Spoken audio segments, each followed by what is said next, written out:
اهلا بيكم في بودكاست بيوتي توكس بالعربي. في ناس او بمعنى اصح يعني في مدرستين موجودين. مدرسه من الناس اللي هي بتحب تستخدم كريمات وسيرمز وبروتوكول للعنايه ببشرتها، وفي ناس تانية ملهاش خلق على الكلام ده ولا عندها وقت ولا فاضيه ولا بتركز، بس بتروح للدكتور علشان تبدأ تعمل إجراءات كل فترة معينة وخلاص. أنا عايز أعرف منك مين صح؟ هل إحنا المفروض نمشي ورا السكة دي ولا السكة دي؟ لأن الناس مختلفة عن بعضها. ولو إحنا هنعمل روتين المفروض يكون الروتين تقريبا ماشي في سكة إيه؟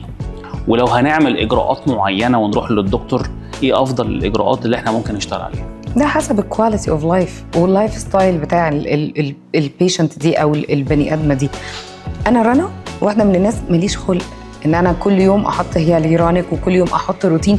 انا واحده من الناس بزهق ورتم حياتي سريع جدا. فبالتالي لا، انا بعمل سكين بوسترز على طول، لا كل شهر على طول وما بستناش، وبيبقى على اساس ان هو يعمل هايدريشن كويس وانه بروفلاكت المشكله من قبل ما تحصل. اوكي تمام. لكن في ناس تانية تقولك لا انا ما بحبش اتشك وما بحبش اعمل اي حاجه، ممكن بس وعندي استعداد ان انا احط لا مرتين 3 في اليوم وحافظ وي. فهي بتبقى حسب الشخصيه بتاعت البنوته نفسها. هل في حد منهم اصح من التاني؟ ما فيش حد صح وغلط، هي كل الحاجات هنوصل لنفس النتيجه، بس ساعات في حالات بتبقى لا هي يعني محتاجه اكتر. يعني ممكن نبقى انا بتعمل هي بالسيرومز وبالكريمز، بس لا محتاجه زقه، عارف لو محتاجه لا ندي اعمق شويه، فساعتها ممكن تستخدم سكين بوستر يزقها زقه وبعد كده تكمل بالكريم ستايل.